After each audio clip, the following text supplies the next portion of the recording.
The spring transfer window has officially closed. Clemson is sitting at 12 players transferring out and 0 coming in. Dabo has got to find a way to be in that transfer portal.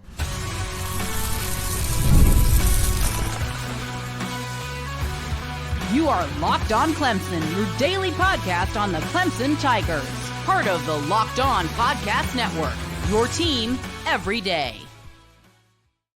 Welcome to Locked On Clemson Podcast. I'm your host, John Bivens. You can find me over on X right here at I am John Bivens. I know, real complicated. Hey, thanks for making Locked On Clemson your first listen every single day. We are free and available wherever you get your podcast at and over on YouTube. We are part of the amazing Locked On Podcast Network, where it is your team every day. Here on the Locked On Clemson Podcast, we are all sports, all passion, and all of the time, where we are bringing you everything you need to know regarding Clemson sports. Today is Thursday, May 2nd. The spring transfer portal is officially closed for student athletes to enter their name in the transfer portal. Clemson has had multiple players from last year's team transfer out, but as right now, none come in. Who all's leaving? How big of an impact does it make? Why does Dabo not use the portal? And we're also going to talk about a new segment called Turbulent Thursday, where we talk and go through some of fans' hottest take over on Twitter. It's going to be a great episode of Locked On Clemson, so let's dive in. The spring transfer portal. So if you don't know how the transfer portal works, college players, college students, student athletes cannot just enter into the portal anytime they want. They can't just go through and be like, hey, I'm feeling like transfer today. Transfer. No, that's not how it works. How NCAA has designed it is there are set times through the season, right after the season, in the winter, and in the spring, where the transfer window will open, where players can be like, I am entering my name into the transfer portal. You can't do it outside that window. If college is taught to you and you're not in the portal, it's almost like tampering, and you can't be a part of it. You can't do it. That's a big no-no. Big no-no. So the spring right now, April 16th through April 30th, was the spring transfer window, which is a time for players to go through and say, hey, we've done spring practices. We've tried to get the spring game going. I'm noticing I'm not going to be starting, or I don't mesh with a new coach, or I'm not fitting in as much as I thought it would, or there's so many different reasons. Like, why does anybody transfer? But players will go through, and in that spring window, they'll decide, okay, I have a 2-week period where I can enter my name into the portal. If you don't, as of April 30th, you've got to wait a while, a couple months till it opens back up. So it's a big deal, right? The spring window is really like a last chance before the new season really starts, because if you transfer to a team later on, it's going to be less like you're staying, less time to prepare, less time to work with them. So the spring transfer window, this portal, is a big deal. This window is officially closed. It closed on Tuesday this week. On April 30th was the last day, so technically Wednesday was the first day it was closed. And Clemson has a 12 players right now in the transfer window or transfer portal, or already transferred to another school as of right now. Now, 10 of those entered into the window, or entered into the transfer portal in that winter area, in the winter window when it was open. We only had 2 players enter the portal in April. And so today we're going to go through and we're going to look at all 12 of these players.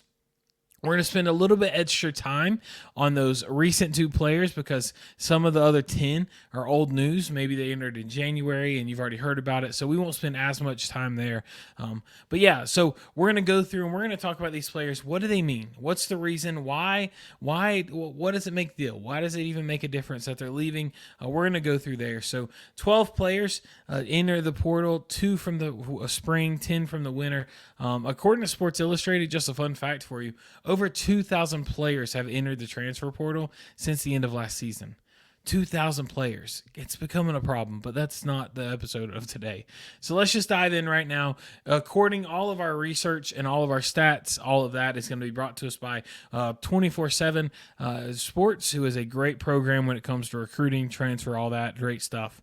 And so right now, our most recent transfer out, the player that left us most recently, is Zach Owens. Zach Owens is an inside out offensive lineman. He's 6'6", weighs 375 185 pounds.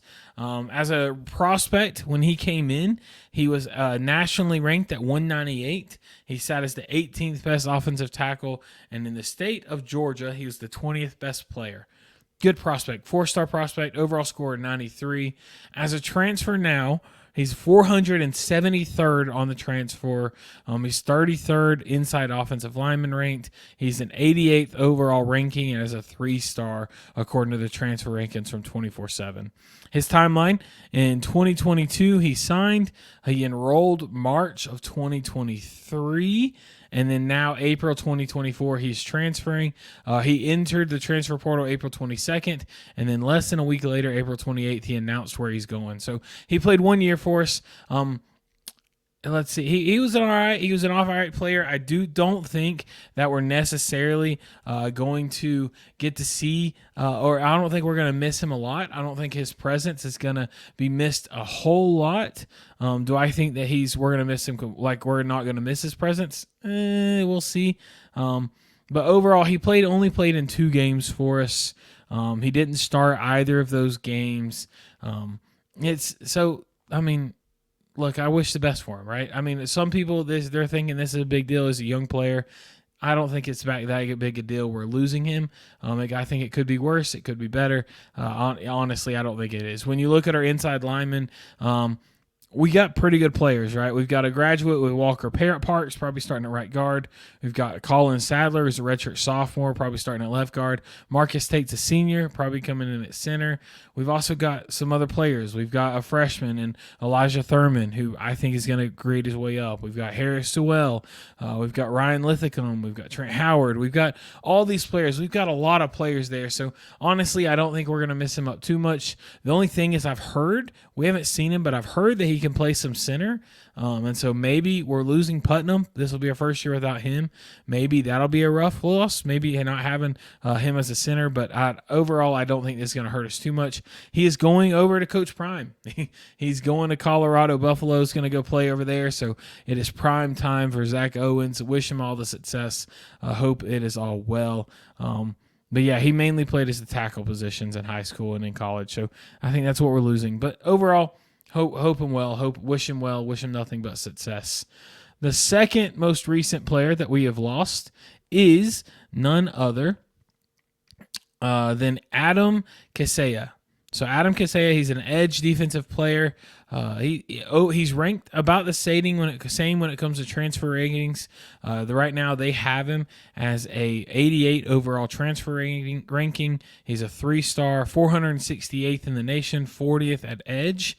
As a prospect, though, he was 29th edge, 50 out of his home state of Florida, overall 89th in a prospect rating. So his ranking hasn't changed much. He signed in December 23.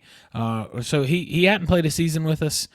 He came into Clemson, and so apparently in spring he just realized that he wasn't going to get a lot of playing time or didn't like the system, anything like that, and so he transferred out. Now I will say he's transferring. He entered the transfer portal April 21st and immediately decided he was going to Minnesota. He's a freshman, so that could have been a second choice when he signed to Clemson. Could have been something like that.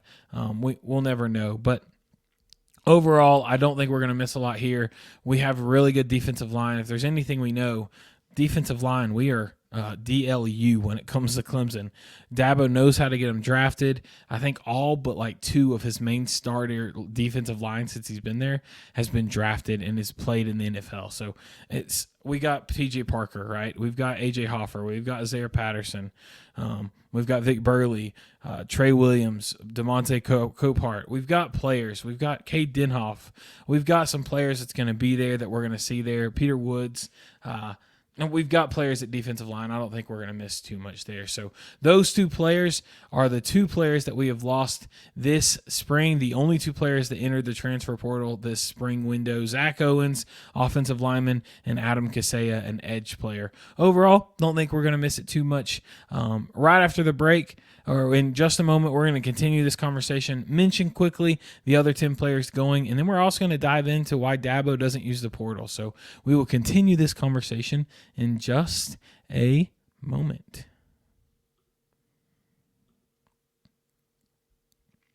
All right, game off we got to take a pause. We got to talk about Monopoly Go. I know some of you are saying flag on the play.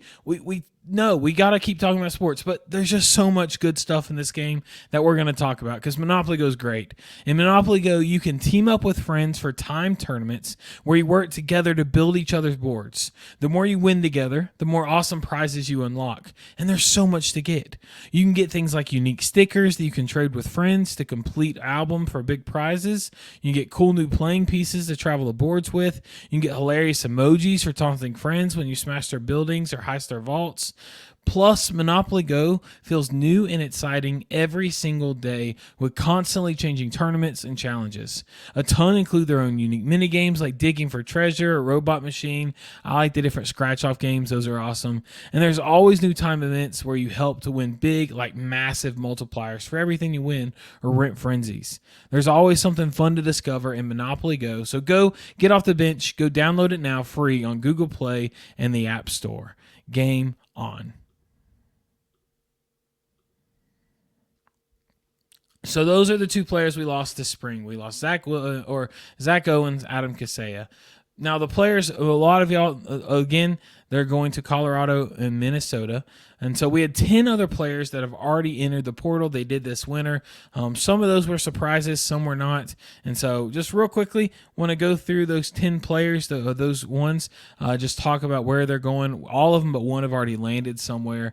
And so the for most recent one, the winner, the last one of the winner to go into it was Brandon Spector. Brennan is a great player. He was a wide receiver. He did play some. He's going to Jacksonville State University, a smaller school. He got some playing time. I don't think he was going to get a lot of playing time this year with Antonio Williams and Adam Randall, Bryant Westco, Cole Turner, Troy Stellato. He wasn't going to get a lot of playing time. The transfer makes sense. Go to somewhere you're going to get some playing time. So we lost Brendan Spector. I like him. He seems like a great guy. But yeah, not a huge deal. We lost Lennon Zanders, a safety. He entered the portal in December 19th. He still is not claimed anywhere. He's our only player who has not claimed a new spot. So waiting to see where he ends up going. We lost David Ojebi, who is already enrolled at the University of Pittsburgh. The other two players we talked about, Zach Owens, Adam Kaseya, they're just committed. David is already enrolled at Pittsburgh, so we'll see him this year. Our biggest one, in my opinion, the biggest one that hurts us the most is this guy, and it is Andrew Makuba. I think we're going to miss him a lot. I think Andrew Makuba, he's a safety. I think we're going to miss his presence. He went to Texas and is already enrolled there. He's probably going to be starting there. Right now, our safeties, we've got R.J. Mickens, a graduate, and we've got Kylan Griffin, who is a sophomore. We also have Tyler Venables backing up at that free safety role. I don't think he'll get much playing time. But, yeah, I think that one hurts. Andrew Makuba is a great player. I think we're going to miss him at that safety role. Yeah, I think that one's going to be an impactful one.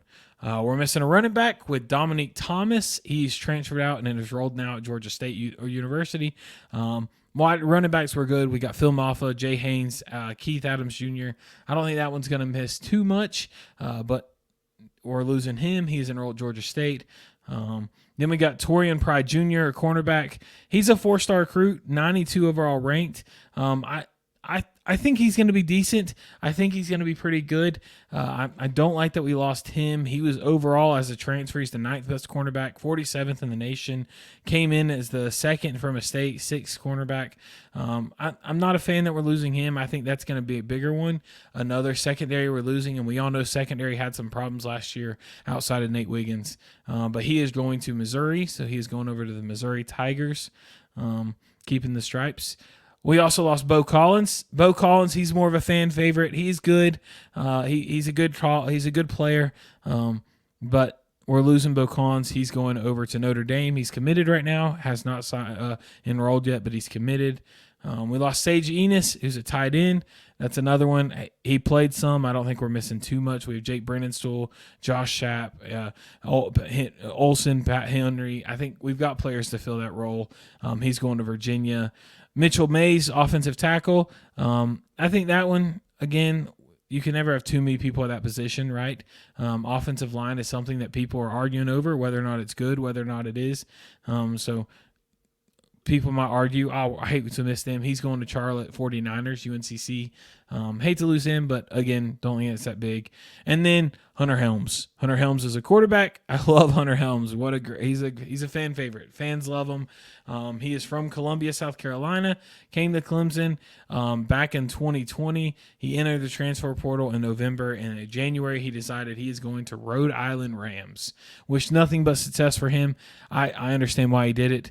We have Cade Klubnik, we have Asina, and we also have Trent Pierman. Hunter Helms wasn't going to get playing time this year, so Hunter makes 100% sense why he leaves. And so we've lost 12 players. Those are the 12 players that we've lost. Why doesn't Dabo take in players? As the 12 that we've lost, we have not took any in. We have 0 transfers coming in. Why does Dabo not use the portal? Well, they asked him this question a couple years ago, and they've asked him this very often. This is a hot topic debate when it comes to Clemson football.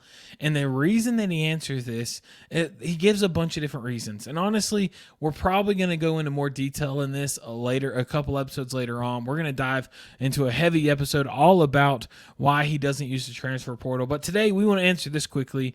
We want to go ahead and answer this. Dabo's an old school guy. This is the same guy that last year, in the middle of a rough season, got in a disagreement with a guy that called into a radio show. Good old Tyler from Spartanburg, right? Said that Dabo was destroying the program by not using the transfer, by not adapting to the new model of college football. Dabo went off on him, talked at him for a couple of minutes. Right now, when it comes to Clemson football, Dabo does not accept the transfer. He doesn't use the transfer coming in, and that's a big question mark. Why does he not use it? Why doesn't he use the portal? There's great players out there. Clemson's got the resources. They got the NIL. They could pull in some players. Look at Clemson basketball. They've proved success with transfers. Joe Girard, Jack Clark. So why doesn't he use it? I think it comes down to two simple answers. I think it comes down to two very simple answers. Number one, his main goal is to develop boys to men. Number two is he's an old school character. In just a moment, we're going to dive into what exactly we mean when we say those two are the reasons why he doesn't use the transfer portal. We're going to dive all into that and so much more in just a moment. NBA playoffs are in full swing, and I don't know about y'all, I'm a huge Denver Nuggets fan. Just beat the Lakers in that series. That was exciting one to watch. Jamal Murray, 2 different ones. How cool would it have been to go be present in that game, to see Jamal Murray hit that game-winning shot? I don't know. I would love to go see it. If I ever do go see the Denver play, Gametime is going to be the place that I buy tickets. They are an official authorized ticket marketplace of the NBA, which makes getting playoff tickets even faster and easier. Prices on the Gametime app actually go down the closer it is to tip-off. With killer last-minute deals, all-in prices, views from your seat, and their lowest price guaranteed, Gametime takes the guesswork out of buying NBA tickets. I would love to go see Jamal Murray and Jokic playing in the playoffs. That would be so sweet. And Gametime provides an opportunity to have that. Some of my favorite things about Gametime are I love the fact you get 60% off when you're buying last-minute tickets. I also love that every single seat almost that you look at buying, they give you a panoramic shot of your seat so you know what to expect. Take the guesswork out of buying NBA tickets with Gametime. Download the Gametime app now, create an account, and use code LOCKEDONCollege for $20 off your first purchase. Terms apply. Again, create an account, redeem code LOCKEDONCOLLEGE for $20 off. Download Gametime app today. Last minute tickets, lowest price guaranteed. So we lost 12. 12 players transferred out.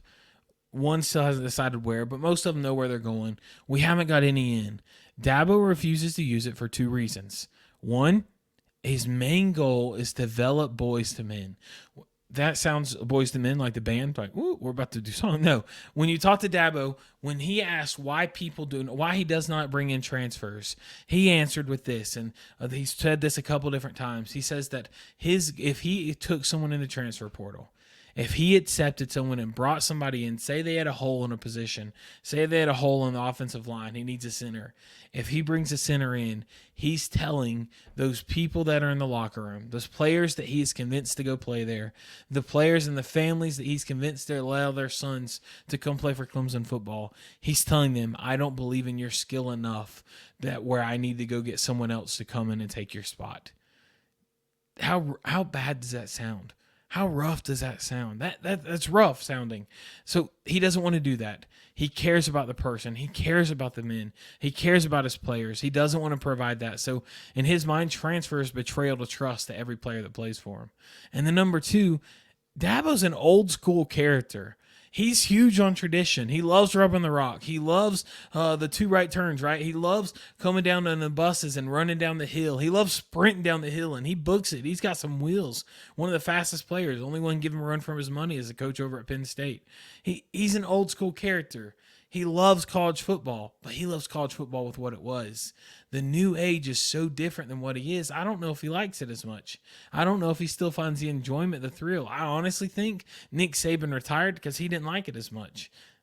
Dabo, I don't think he likes it. He's an old school character. He likes the old school. I'm going to recruit you to come play for me. I'm going to coach you to be the best player you can be, and you're going to stick with me until you either graduate or you go to the NFL. He loves that, and he sticks with it. So because of those quick reasons, that's why he's not using the transfer portal. But he's got to find a way to use it.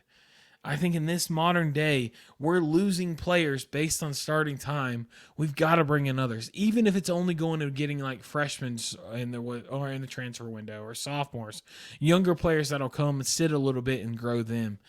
He's got to find a way to get those players. I think he's got to start using it, and so that's why we haven't got any in right now. Again, in other episodes later on throughout this summer, this month in May, you're going to see some episodes coming out about the transfer portal, going more depth in the Dabo and his stance and all that. So make sure you're on the lookout for that. And so today we're going to end this episode with a brand new segment. We've kicked off a new segment each day this week, and we're going to keep using these. The new segment for the day is called Turbulent Thursday.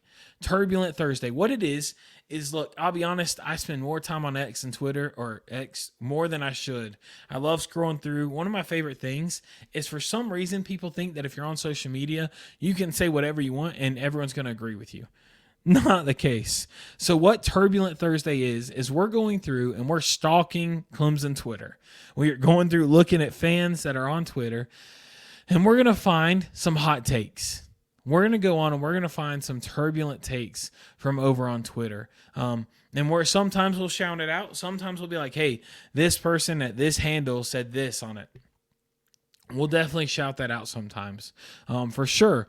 But sometimes we won't if it's something that a couple different players are. And so today we're going to be talking about a hot take. This is not something we necessarily believe. Sometimes we will, sometimes we won't. We'll give you our opinions on them each time. This is just some kind of hot take that people and fans of Clemson football or Clemson basketball, Clemson baseball, fans of Clemson sports have that's going around. And so today, the hot take, the Turbulent Thursday hot take of the day is that Trent Pearman should be the starting quarterback for the Clemson Tigers day one.